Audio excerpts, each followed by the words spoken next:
हरिओम हरिओम हरिओम। भगवान श्री राम की विशेष कृपा से, हनुमान जी महाराज की कृपा विशेष से श्री रामचरितमानस का जो पंचम सोपान है सुंदरकांड, उसकी प्रवचन श्रृंखला में आज के सत्र में हम प्रवेश करें। भगवान अपूज्य राम को नमन करते हुए, प्रणाम करते हुए। ओम सहना भवतु सहनौ भुनक्तु सह वीर्यं कर्वावहै तेजस्विनावधीतमस्तु मा विद्विषावहै।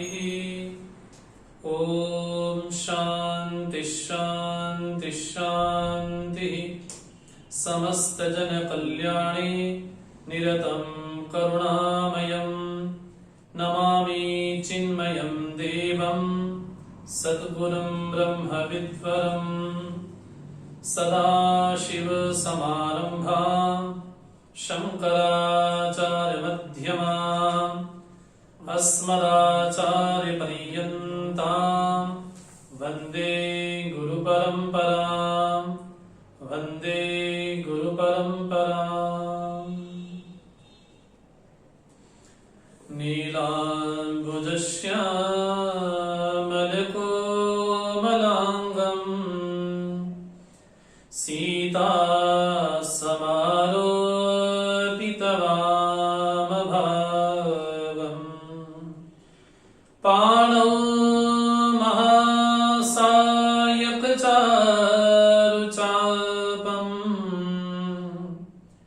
नमामि रामं रघुवंशनाथम् अतुलितबलधामं हैमशैलाभदेहम् धनुजवनकृशानं ज्ञानिनामग्रगण्यम् सकलगुणनिधानं वानराणामधीशम्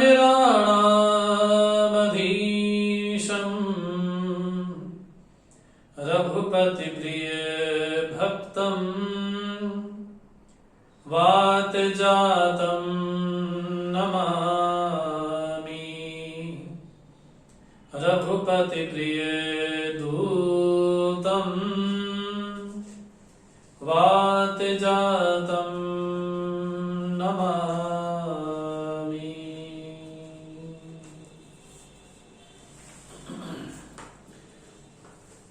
भगवान श्री राम की कृपा से, श्री हनुमान जी महाराज की कृपा से सुंदरकांड पे विशेष चर्चा करते हुए जिस तरह से हनुमान जी की यात्रा लंका तक पहुंचने की पूर्ण हुई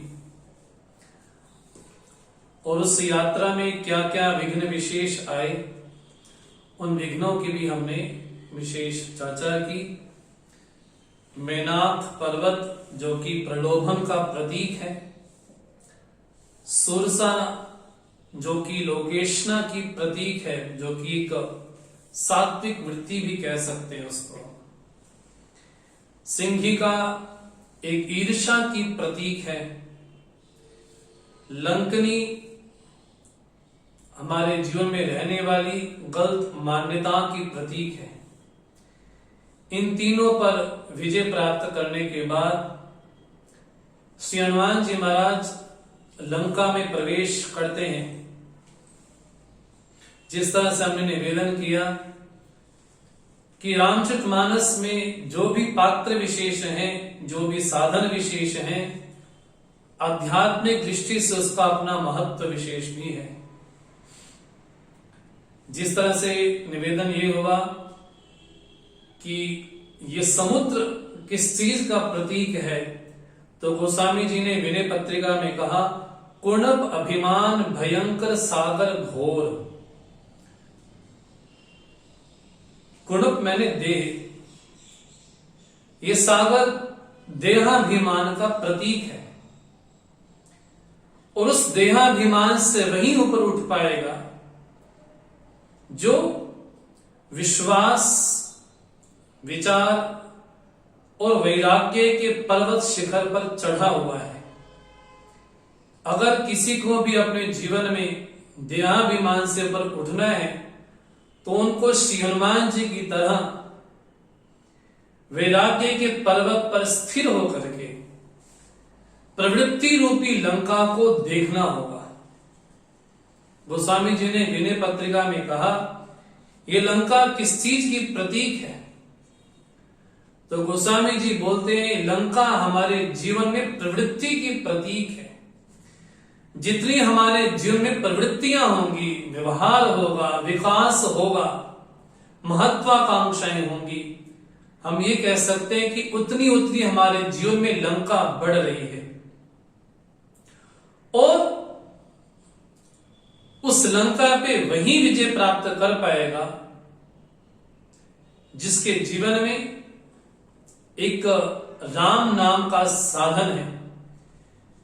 क्योंकि जिस समय हनुमान जी महाराज यात्रा में निकलते हैं तो प्रभु राम उनको एक मुद्रिका देते हैं। इसलिए गोस्वामी जी हनुमान चालीसा में कहते हैं, प्रभु मुद्रिका मेली मुख माही, जलधि नाम के अचरज नाही। श्री हनुमान जी के मुख में एक मुद्रिका है, उस मुद्रिका के सहारे वो इस समुद्र को लांघ जाते हैं, अर्थात देहाभिमान को लांघ जाते हैं। तो संदेश यहां पर हमको ये प्राप्त होता है, अगर किसी को भी जीवन में देहाभिमान से ऊपर उठना है तो उसके पास साधन क्या होना चाहिए? तो राम एक साधन है। राम का नाम एक जीवन में साधन बनता है।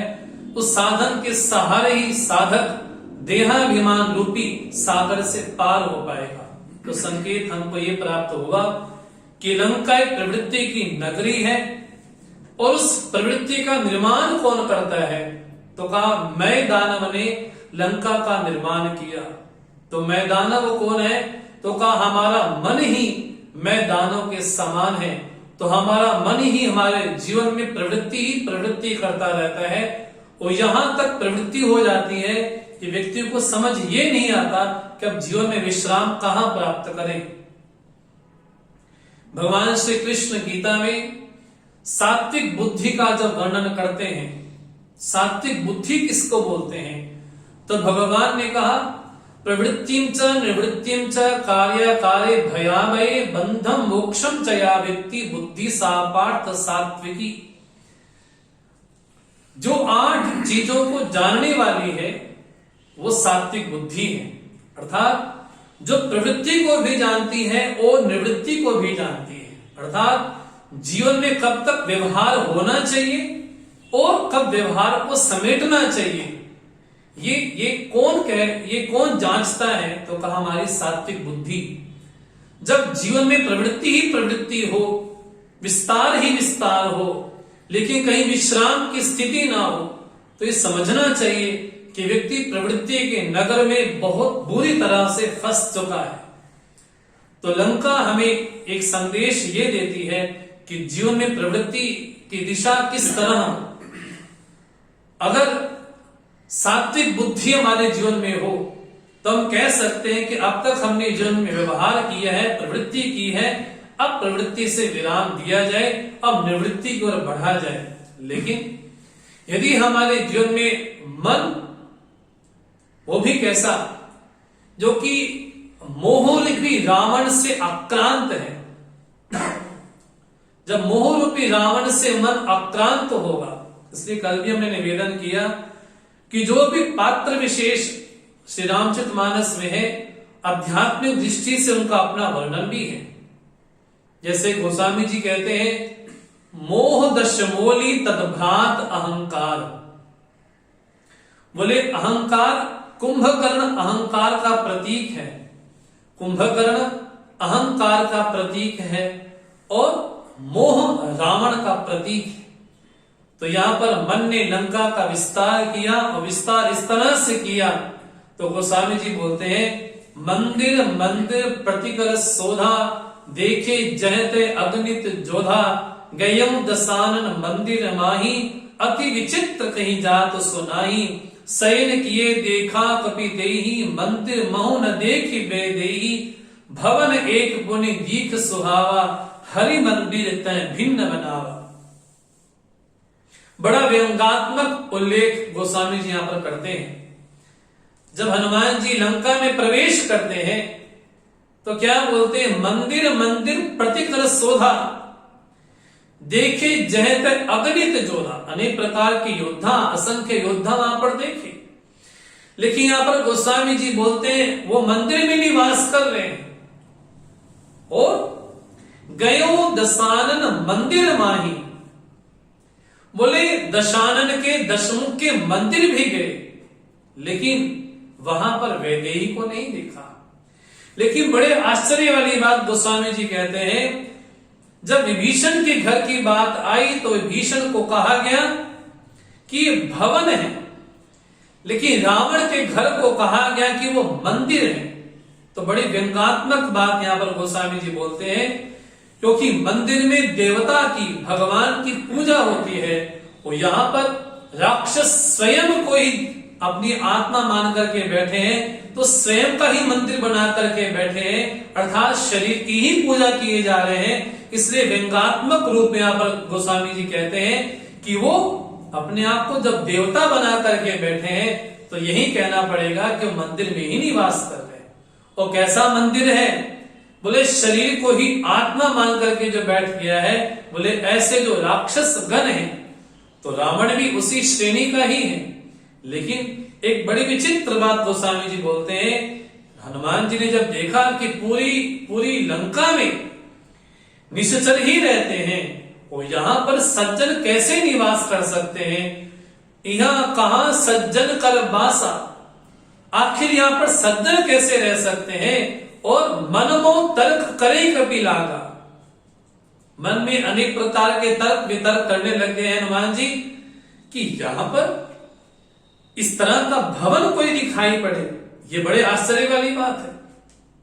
और भवन भी कोई सामान्य नहीं है, ये मानो कि साक्षात वैष्णव का घर यहां पर दिखाई पड़ता है।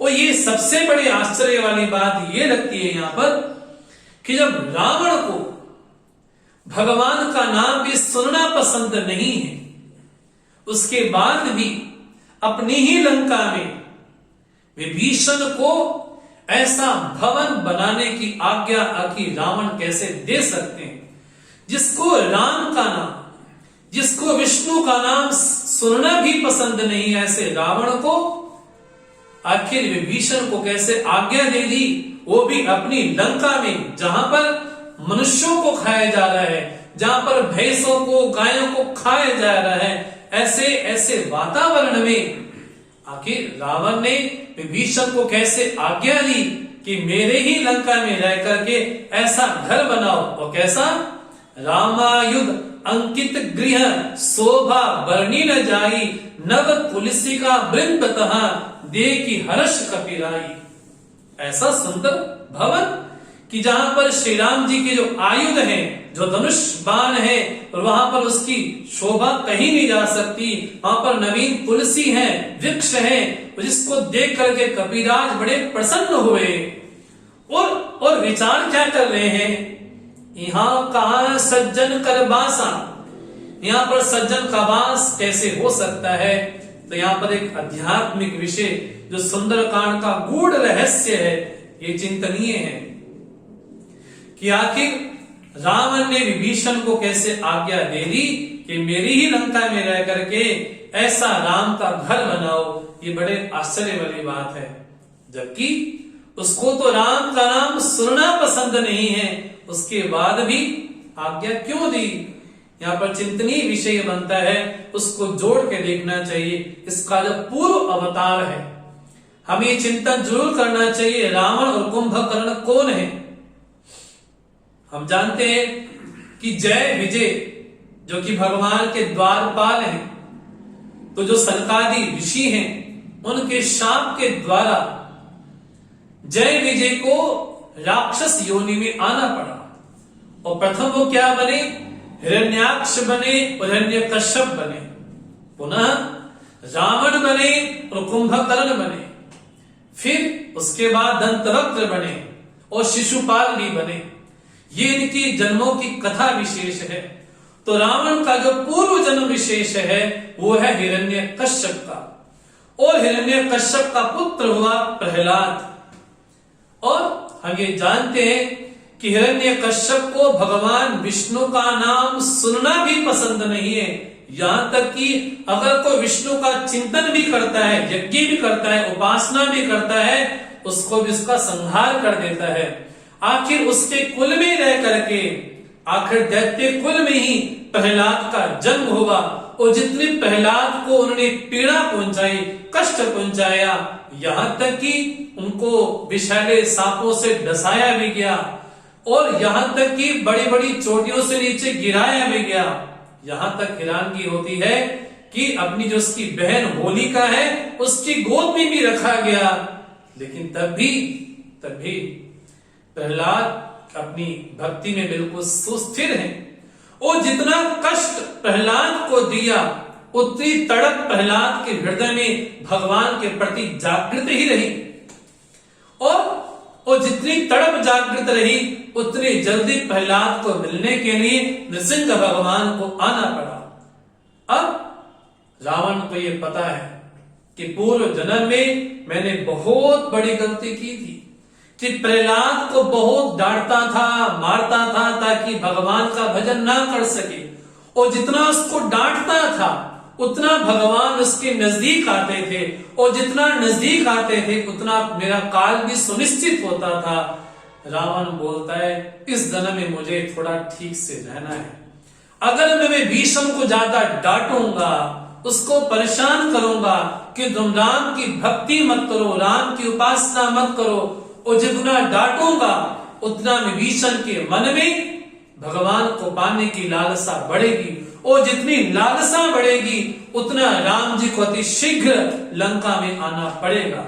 रावण इसलिए सावधान है कि पूर्व जन्म में मैंने जो एक जीवन में गलती की है, अब उसको सुधारा जाए। अब विभीषण को कुछ नहीं कहते, जो भजन करना है करो, जो उपासना करनी है करो, क्योंकि जब तड़प ही नहीं होगी तो राम आएंगे कैसे?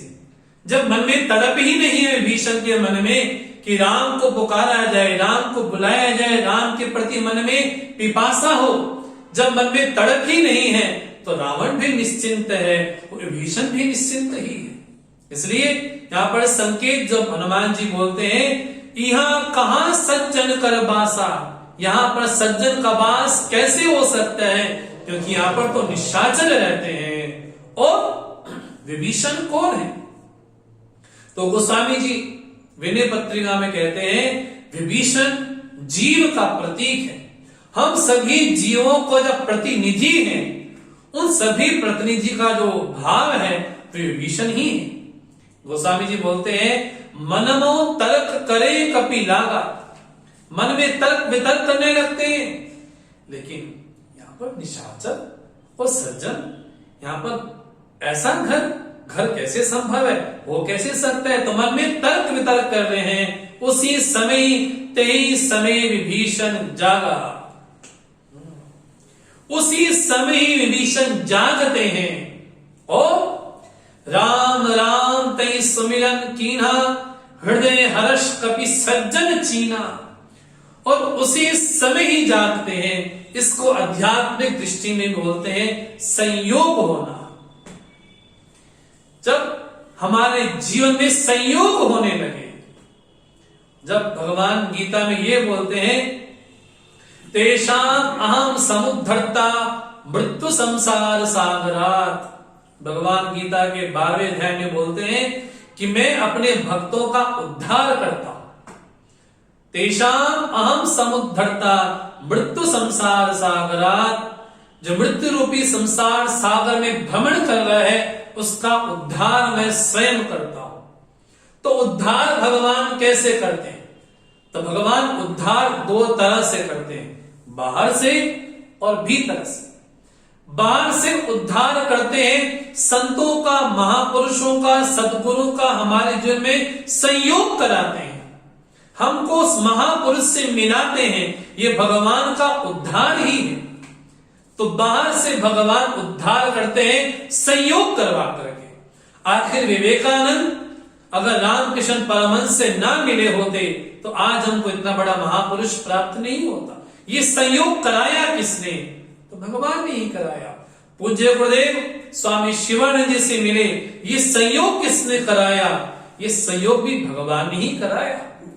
तो भगवान जब ये बोलते कि मैं उद्धार करता हूं तो बाहर से उद्धार करते हैं संयोग करा करके, और भीतर से उद्धार करते हैं जब भजन में, सुमिरन में, संकीर्तन में, कीर्तन में जब रसानुभूति प्रारंभ हो जाए तो कह सकते हैं कि अब उद्धार भगवान कर रहे हैं।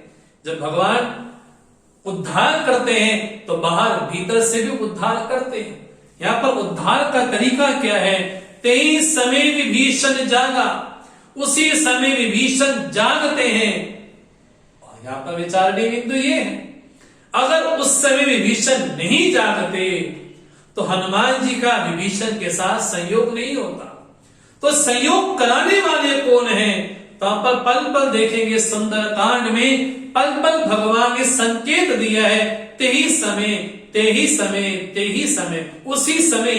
यदि हम सुंदरकांड की चौपाइयों को ठीक से पढ़े तो ये शब्द सुंदरकांड में बार बार आया है, तेही समय, उसी समय ही होगा। जिस तरह हनुमान जी की पूंछ को आग लगाना ही था, उसी समय ही विभीषण वहां पर आते हैं, दूत बन करके आते हैं। और जिस समय रावण सीता जी को प्रताड़ना देता है और ऐसी अवस्था में तेही समय, उसी समय हनुमान जी प्रकट होते हैं। और जिस समय उनकी पूंछ को आग लगानी होती है उसी समय ही 49 प्रकार का पवन प्रकट हो जाता है। इसको बोलते संयोग होना। तो संयोग भगवान यहाँ पर पल पल करवा रहे हैं। तो विभीषण राम राम ते समिरन कीना, हृदय हर्ष कपि सज्जन चीना। और बड़ी प्रसन्नता होती है हनुमान जी को, अरे राम का नाम यहाँ पर बोला जा रहा है। और हनुमान जी बोलते हैं ऐसन हठ करियो पहचानी, इनसे तो हठात परिचय करना चाहिए। जब हम किसी सत्संग में जाएं, किसी महापुरुष के पास जाए, भले ही मौन में बैठे हों, लेकिन अपनी जिज्ञासा को लेकर के जरूर जाना चाहिए कि प्रभु, हे स्वामी जी, हे महापुरुष, हे गुरु, हमारे मन में संशय है, इस संशय का निराकरण करें। इसको बोलते हैं ईसन हट करियो पहचानी, हठात उनसे प्रश्न करना चाहिए। और साधु ते होई न कारज हानि, क्योंकि साधु से कभी भी हानि नहीं होती। साधु उसी को बोलते हैं जो दूसरे का कल्याण करता है। जब भगवान कपिल मां देवहूति को विशेष उपदेश दे रहे हैं, तब भगवान कपिल बोलते हैं साधु कौन है? तितिक्षवः कारुणिकः सुहृदा सर्वदेहिनां अजात शत्रुवा साधवा, साधवा साधु भूषण। तो कपिल भगवान मां देवहूति को बोलते हैं कि साधु कौन है? तितिक्षवः, जो तितिक्षु है, और अजात शत्रुवः, जिनका कोई शत्रु नहीं है, उसी को ही साधु कहा गया।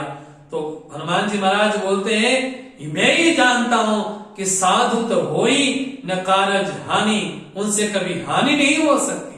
और विप्र रूप धरि बचन सुनाए, सुनत विभीषण उठ हृदय आए। यहाँ पर हनुमान जी महाराज ब्राह्मण का वेश धारण करके जाते हैं। और बड़ी प्यारी बात रामचरितमानस में दिखाई पड़ती है, यह हनुमान जी का दूसरा विप्रावतार है। पहला विप्रावतार हुआ था जब सुग्रीव के संरक्षण में थे। जब सुग्रीव ने कहा था कि ये बड़े गौड़ ब्राह्मण कोई आ रहे हैं, ये कौन युवा हैं, तो वहां पर हनुमान जी महाराज ब्राह्मण का वेश लेकर के राम जी लखन के पास जाते हैं। तो पहला हनुमान जी का अवतार ब्राह्मण का वहां पर हुआ, और दूसरा अवतार यहाँ पर ब्राह्मण का यहाँ पर होता है।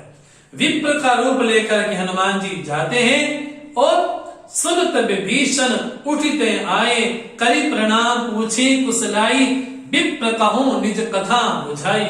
विभीषण जी महाराज जैसे ही विप्र रूप हनुमान जी को देखते हैं और कहते हैं अपनी कथा बताएं कि तुम हरिदासन में कोई क्या हरि भक्त हैं, क्योंकि आपका सानिध्य पा करके मेरे मन में क्या संचार हो रहा है? तो बोलते मोरे हृदय प्रीति अति हुई।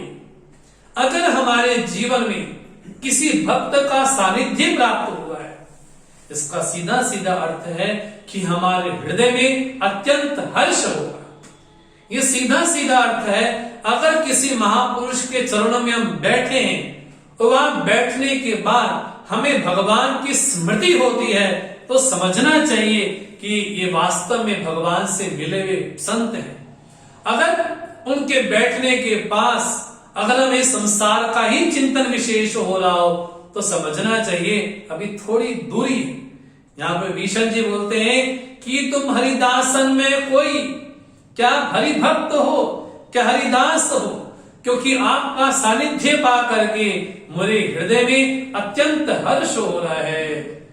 बोलते बोलते भीषण जी भाव विभोर होके बोलते हैं कि तुम राम दीन अनुरागी, क्या साक्षात आप दीनों के नाथ राम हैं, क्योंकि आयो मोहि करो बड़ भागी, मुझे बड़ा भागी मुझे कृतार्थ करने मुझे आए हैं, क्या साक्षात आप राम तो नहीं है?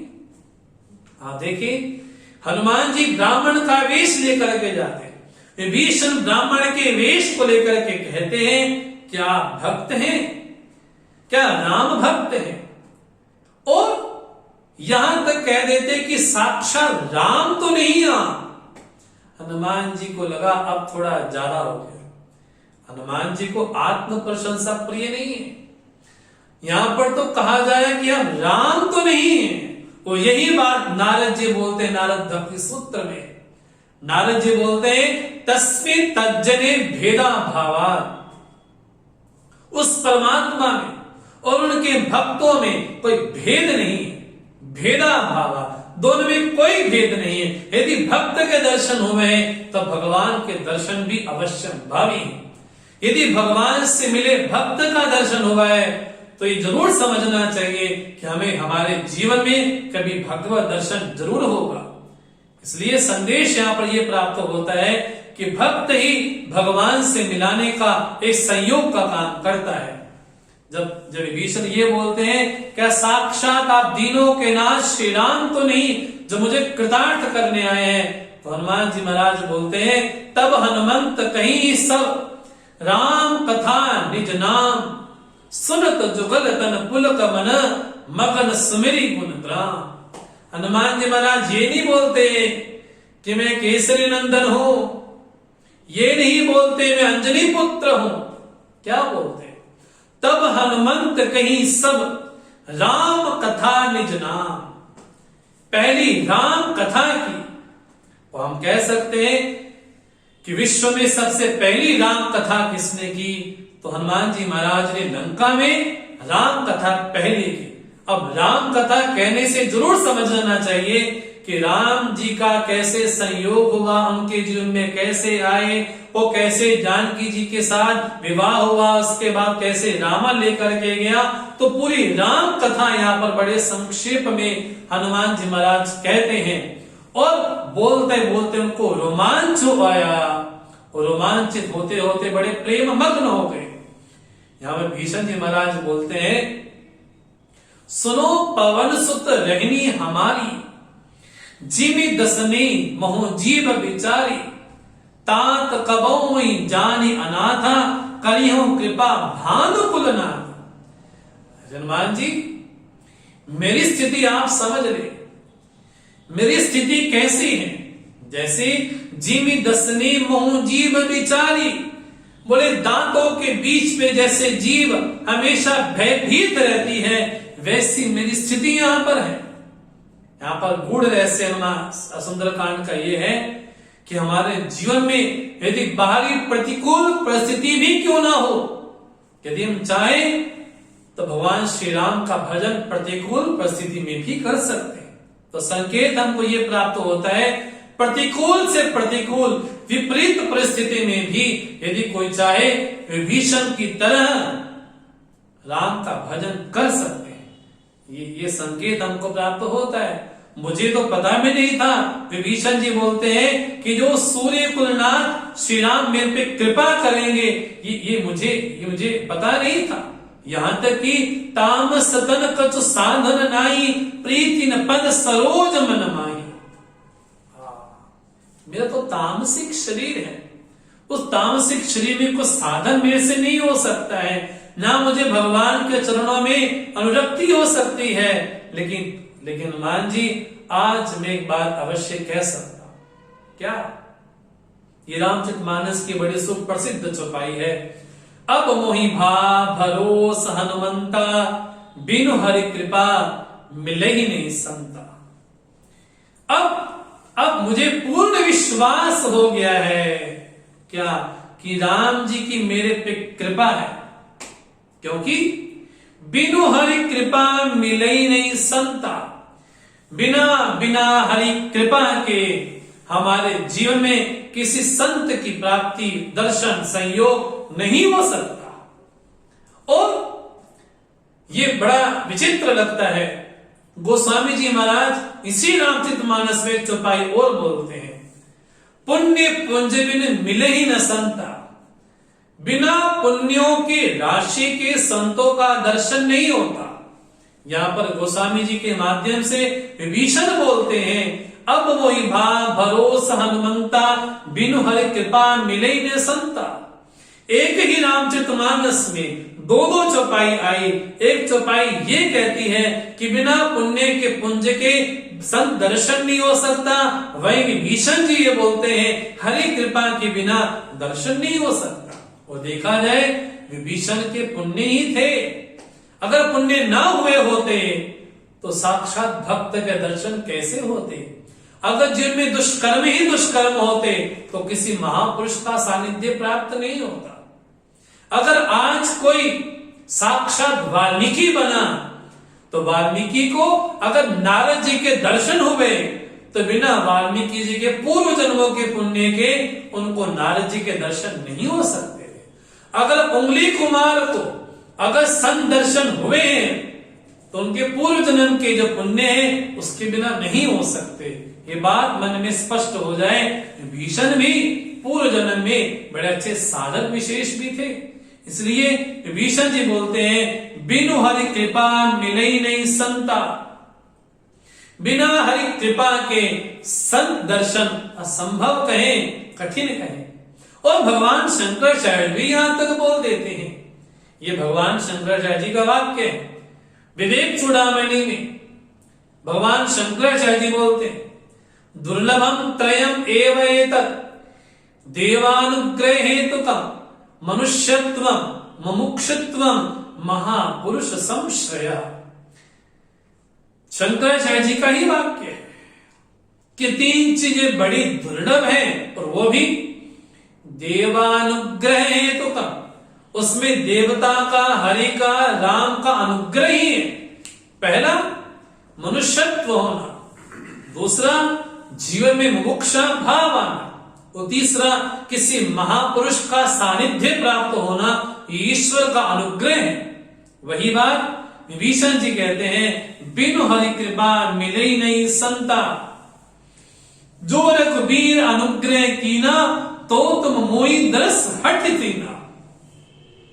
अगर राम जी का मेरे पे अनुग्रह नहीं होता तो आप मुझे हठात दर्शन नहीं देते। इसका मतलब है कि हरि कृपा, भगवान का अनुग्रह मेरे पे अवश्य है। लेकिन हनुमान जी महाराज बोलते हैं, सुनो विभीषण, प्रभु के रीति करे सदा सेवक पर प्रीति। हनुमान जी बोलते हैं, विभीषण जी, राम जी ये नहीं देखते कि हम किस कुल के हैं, राम जी ये नहीं देखते हम किस जाति के हैं, राम जी ये नहीं देखते कि हम किस योनि में हैं, राम जी ये नहीं देखते कि हमारा समाज में कौन सा कुल है, कौन सा परिवार है, कौन से गुण विशेष हैं। जब शबरी राम जी से मिलती है तो शबरी बोलती है कि मैं तो अधम तक अधम हूं, मेरे में ऐसा कोई गुण विशेष है ही नहीं। तो राम जी बोलते हैं, मेरा भक्त के साथ मिलने का केवल एक ही संबंध है। तो राम जी बोलते हैं, मानो केवल भक्ति कर नाता। अगर मेरा भक्त के साथ कोई संबंध बनता है तो संबंध एक ही है, क्या? केवल भक्ति। इसलिए भीषण जी को बोलते हैं, कहो कवन में परम कुलीना। आपने तो कह दिया कि मैं तामस शरीर है, आप मेरे बारे में ही देख लें। कपि चंचल सब ही विधिहीना, प्रात ले जो नाम हमारा, तेही दिन ताई ने मिले आहारा। विभीषण जी बोल, अरे हमारा कोई नाम भी ले ले, उसको भोजन नसीब नहीं होता। ये हनुमान जी महाराज की विनम्रता है। ऐसा नहीं है, अगर कोई हनुमान जी का नाम ले उसके तो सारे संकट दूर हो सकते हैं।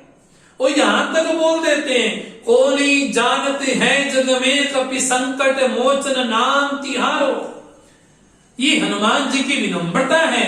हनुमान जी कहते हैं कि हमारा कोई नाम ले, सुबह सुबह उठ करके उसको भोजन नसीब नहीं होता। अरे कुछ सुबह उठ करके हनुमान चालीसा का पाठ ही कर ले, बोले भगवान का अनुग्रह इस पे जरूर होगा, जरूर होगा। हनुमान जी बोलते हैं, असमय अधम सखा सुनु, मोह पर रघुबीर, कीन कृपा सुमरी गुण, भरे बिलोचन नीर।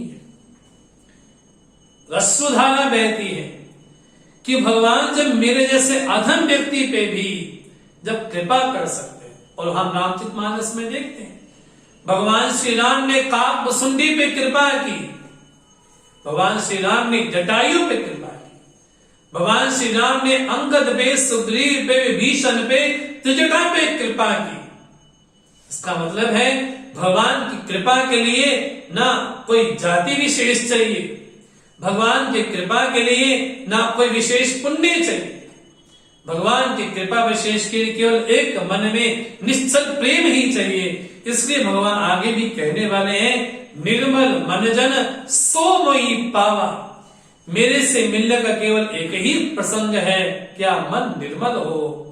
यहाँ पर गोस्वामी जी बोलते हैं, जानते हो अस स्वामी विसारी, फिर तब काही न होई दुखाई। ऐसे दीन वत्सल, ऐसे दीनों पे कृपा करने वाले भगवान को कोई विसार दे, कोई भूल जाए और विषयों में लग जाए, तो गोस्वामी जी बोलते हैं आखिर वो दुखी क्यों नहीं होगा। और हम सारा दिन दुखी हैं, रो रहे हैं, परेशान हैं, वो नहीं मिल रहा, वो नहीं मिल रहा, ये मिल जाएगा तो वो होगा। हमारे जीवन में सबसे बड़ी यही बाधा है कि हमने भगवान राम का ही स्मरण कर दिया, हमने राम को ही भुला दिया। जहां राम को भुलाया वहां जीवन में दुख ही दुख है, दुखों के पहाड़ ही पहाड़ हैं। भगवान शिव का स्मरण आता है, भगवान शिव मां पार्वती से कहते हैं, जिन जिन हरि भक्ति हृदय नहीं आनी, जीवत सब समान ते प्राणी।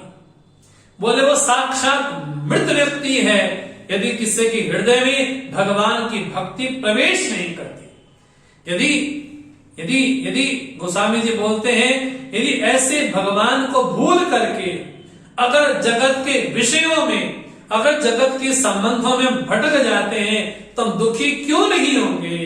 व्यक्ति सुबह से लेकर रात तक रोता है, रोता है, रोता है, मुझे मिल जाए, मुझे संबंधी मिल जाए तब तो ठीक रहूंगा, अगर वो नहीं मिले तो मैं ऐसा कर दूंगा। लेकिन गोस्वामी जी बोलते हैं, ऐसे ऐसे दीन वत्सल राम को, जिस दीन वत्सल राम जी ने विभीषण को, हनुमान जी को, त्रिजटा को, सुग्रीव को, शबरी को, अहिल्या को तारा, ऐसे दीन वत्सल भगवान राम को कोई विसार दे तो उसके जीवन में दुख क्यों नहीं होगा, कष्ट क्यों नहीं होगा। फिर ही काई न होई दुखारी।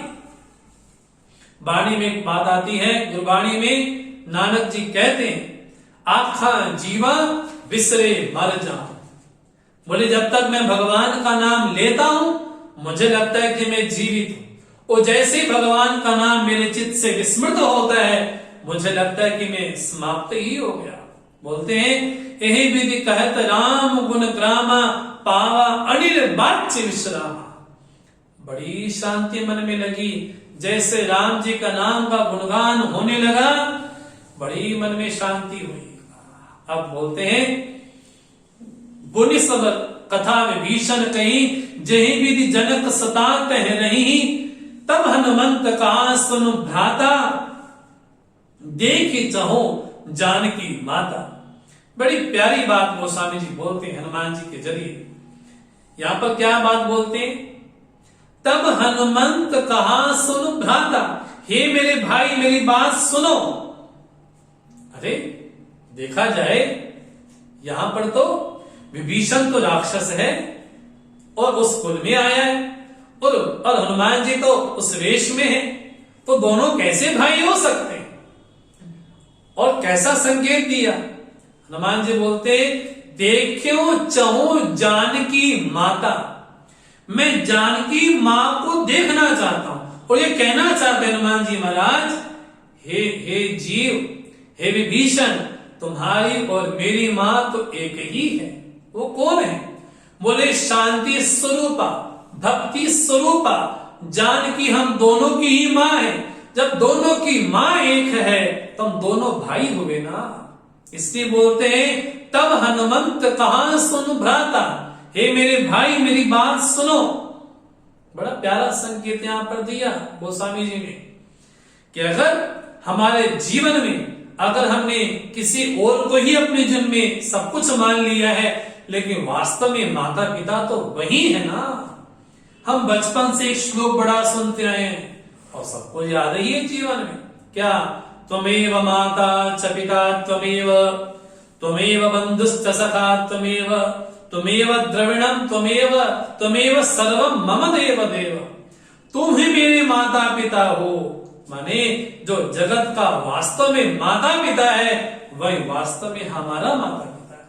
भगवान भी स्वयं इस बात को जरूर स्वीकार करते हैं गीता में, पिता हमस्य जगता माता धाता पितामह।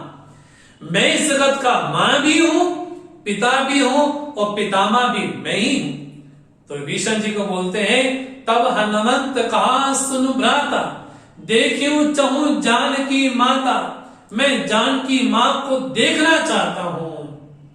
विभीषण जी बोलते हैं जुगति विभीषण सकल सुनाई। अब विभीषण जी ने हनुमान जी को युक्ति सुनाई। युक्ति को बोलते हैं कोई कठिन बात हो, उस कठिन बात को सरल करके कह देना, ये युक्ति। और हनुमान जी ने इशारे में पूछा विभीषण जी से, विभीषण जी क्या आपने इस युक्ति को कभी जीवन में कोशिश की है अपनाने की?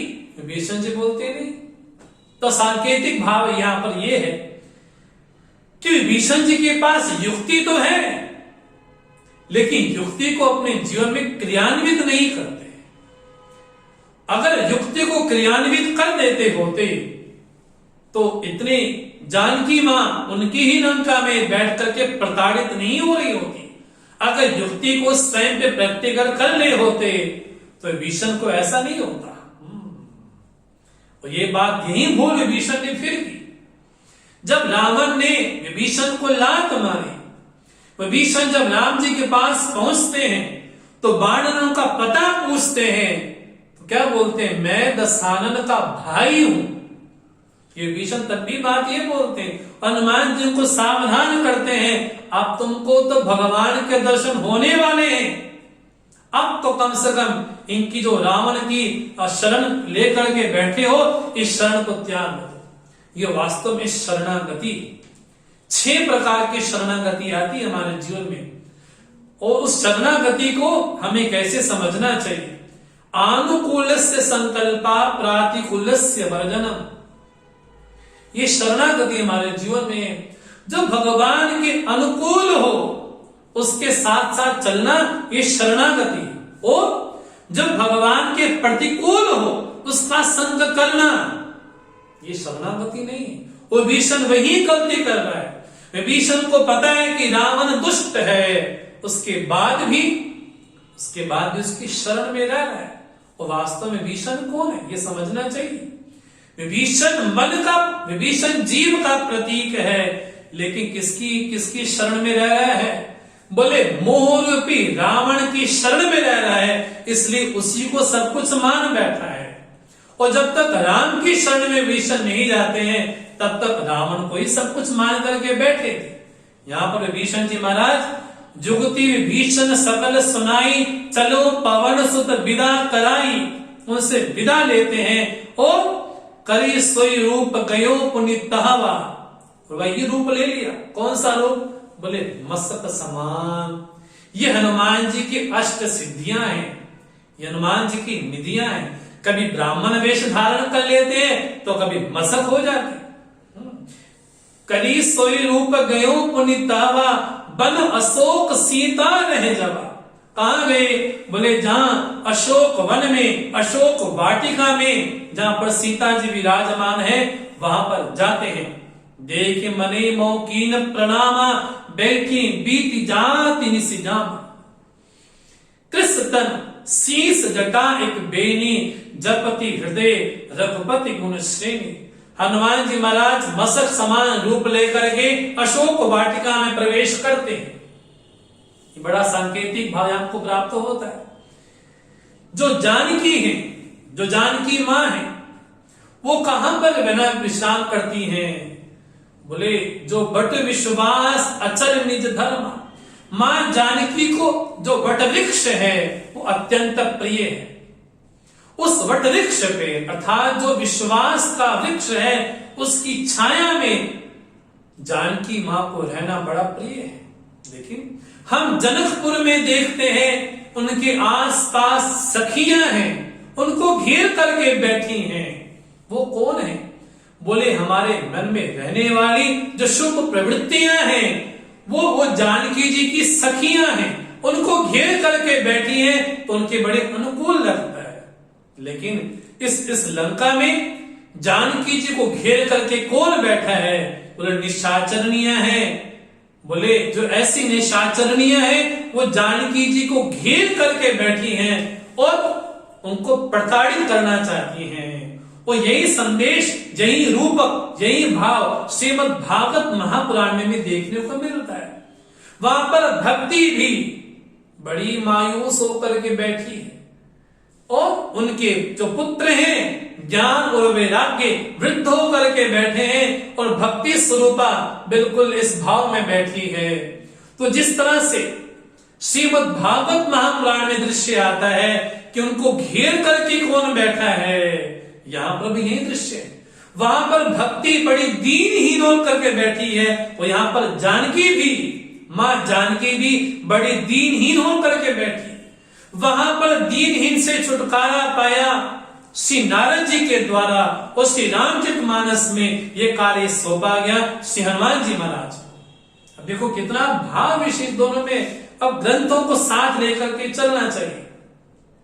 वहां पर ज्ञान वैराग्य भक्ति भी किसी समय में वृद्ध ही थे और यहाँ पर जानकी जी जब पंचवटी में है, जब चित्रकूट में है, तो बड़े प्रसन्न है। तो वहां पर ज्ञान भी है, वहां पर वैराग्य भी है। वहां पर ज्ञान स्वरूप राम भी है और वैराग्य स्वरूप लक्ष्मण भी है।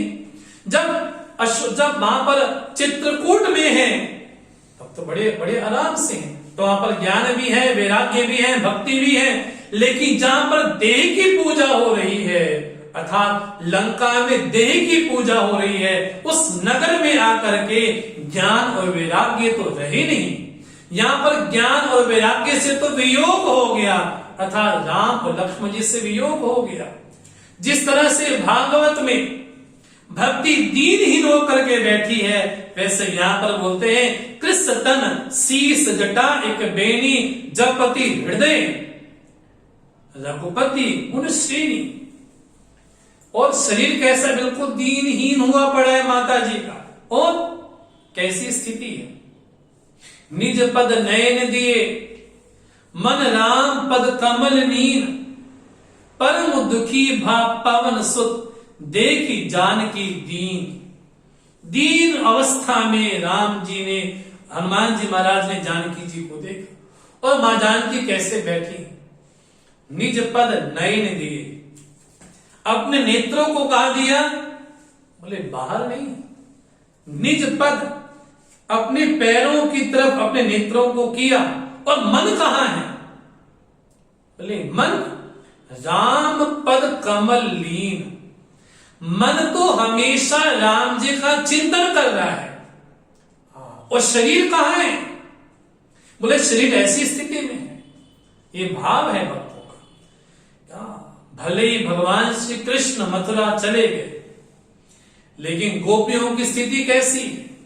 भले वहां पर रह रही है गोकुल में, लेकिन शरीर वहां पर हो, लेकिन मन तो भगवान के चरणों में ही है। यहां पर जानकी जी का दृश्य कैसा है? शरीर भले वहां पर हो, लेकिन मन के द्वारा भगवान के चरणों का ध्यान कर रही है। ऐसी स्थिति को देख करके परम दुखी भा पवन सुत देखी जानकी दीन, जानकी जी को ऐसा दीनहीन देखा, इससे निवेदन हमने किया। मां जानकी जी कहां विश्राम करती हैं? जहां पर 5 वृक्ष हैं। उन 5 वृक्षों में रह करके जानकी जी बड़ी सुशोभित होती हैं।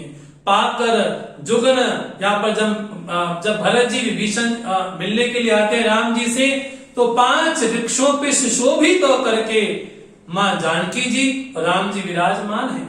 लेकिन कौन सा वृक्ष है? तो कहा विश्वास का वृक्ष। इसलिए गोस्वामी जी बोलते हैं, बिन विश्वास भगति नहीं, तेहि बिनु द्रवहि न राम, राम कृपा बिनु सपन्यो जीवन लय विश्राम। ये बड़ी प्यारी बात गोस्वामी जी बोलते हैं। भक्ति यहां पर मां जानकी और बिन विश्वास भक्ति नहीं, और मां जानकी विराजमान रहती है हमेशा वट वृक्ष में। लेकिन यहां पर बड़ा विचित्र भाव है। नाम दिया अशोक वाटिका, जो कि किसी का शोक नहीं कर सकती। अरे जनकपुर में तो मां जानकी मिली राम जी से, उसकी बड़ी शोभा है। लेकिन रावण बड़ा पंडित था, रावण बड़ा संस्कृत का विद्वान था, लेकिन विद्वान होने के साथ साथ उसने गलती क्या कर दी? अपने बेटे का नाम रख दिया अक्षय कुमार। अरे जिसका हमेशा क्षरण होता जाए वो अक्षय कैसा हो सकता है? और अशोक वाटिका उसका नाम रखा, जहां पर भक्ति के 5 पाम नहीं है, जहां पर विश्वास नहीं है, जो जिसका शोक निवारण नहीं कर सकता, ऐसे अशोक वाटिका में मां जानकी को रखा। और हनुमान जी राम जब इनकी ऐसी स्थिति देखते हैं तो बड़े बड़े दुखी होते हैं। तरु पल्लव मोरहा लुकाई, करें विचार कहां पाई। बड़े विचार मन में करते कि क्या करें क्या करें। अब तेही अवसर रावण ते आवा, हमने कहा था नाम से, तेही समय विभीषण जागा। अब वो दोबारा पंक्ति आई, तेही अवसर, उसी समय, इसको बोलते हैं संयोग होना। रावण ने दशाननों को पहले भी देखा था। कब? जब वो विश्राम कर रहा था, है ना? जब विभीषण का घर भी देखा। यहाँ पर हनुमान जी महाराज क्या देखते हैं? तेही अवसर, उसी समय ही रावण आए। ये संयोग यहाँ पर हुआ। और संग नारी बहु किए बनावा, बहुविध खल सीते समझावा, साम दान भय भेद दिखावा, कह रावण सुन सुन की सयानी, मंदोदरी आदि सब रानी। तब अनुचरी करो मन मोरा, एक बार बिलोक मम ओरा। तृण धरि ओट कहते बेदेही, सुमरि अवधपति परम सनेही। सुन दस मुख खद्योत प्रकाशा, कबोक नलनी करें विकासा। असमन समझ कहते जानकी, खल सुध नहीं रघुबीर मान की। सट सोने हरि आने मोही, अधम निलज्ज लाज नहीं कोई। रावण दुष्ट अपने समस्त राक्षसियों के सहित, मंदोदरी के सहित उस अशोक वाटिका में प्रवेश करता है और बोलता है कि सबको दासी बनाऊंगा, केवल एक बार मेरी ओर निहार लो। ये 2 बातें बड़ी लगती है रामचरितमानस में। शूर्पणखा जब राम जी के पास आती है, उसको नक्सिक गंवाने पड़े और रावण को प्राण गंवाने पड़े, क्योंकि दोनों दुष्ट भावना को लेकर के मां जानकी को प्राप्त करना चाहते हैं। दोनों की दुष्ट भावना है। और क्या बोलते हैं? एक बार बिलो की मम ओरा। और जो जानकी है ना, मां जानकी है, वो कृपा दृष्टि से दूर रह जाता है रावण, क्योंकि दुष्ट भावना लेकर के मन में आया है। और मां जानकी को क्या बोलते हैं? सबको तुमकी दासी बना दूंगा।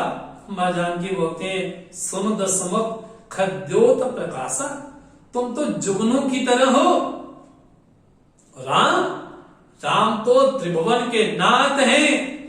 अरे तुम तो निर्लज्ज हो, तुमको लाज नहीं आती, तुम तो मुझे हरण करके आए। रावण ने जैसे ही सुना, आप सुनी खद्योत सम रामई भानु समान, परुष वचन सुनि काढ़ी असी, बोला अति खिसियान। बड़ा कठोर होकर के हाथ में तलवार लेकर के मां जानकी को मारने को दौड़ता है। क्या कहता है? सीता ते में कृत अपमान, कटियो तव सिर कठिन कृपाना, नायत तपति मान मम बानी, सुम की होत न जीवन हानि। अगर मेरी बात नहीं मानोगी मैं तुम्हारा वध कर दूंगा मैं। और कैसी कठोर कठोर बातें यहाँ पर बोलते हैं। चंद्रहास हर मम परितापम, रघुपति बिरे अनल संजन संजातम, शीतल निशित भैस पर धारा, कई सीता हर मम दुख भारा, सुनत बचन पुनि मारन धावा, मैंने तन्या के नीति बुझावा, कई सी सकल निश्चरी बुलाई, सीत बहुविधि त्रास उपजाई, मास दिवस मोकहा न माना, तो मैं मारवी काढ़ी कृपाना। बड़े कठोर वचन बोलता है, यदि मास दिवस में मेरी बात नहीं मानी तो तुमको यही मैं बद्ध कर दूंगा मैं। और अपनी राक्षसनियों को बोल करके जाता है, इसको प्रताड़ित करो बार बार। भयो गजो भवन गयो दस कंदर, यहाँ पिशाचनी वृंद, सीते त्रास दिखावई, धरी रूप चढ़ी मन। ऐसा रूप लेकर के रावण जब जाता है, और रावण जाने के बाद जो राक्षसनियां हैं बड़े घोर रूप लेकर के मां जानकी को डराना चाहती हैं, लेकिन यही अवसर।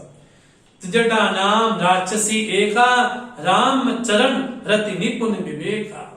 उसी समय वहां पर जो त्रिजटा है, त्रिजटा वहां पर उपस्थित होती है।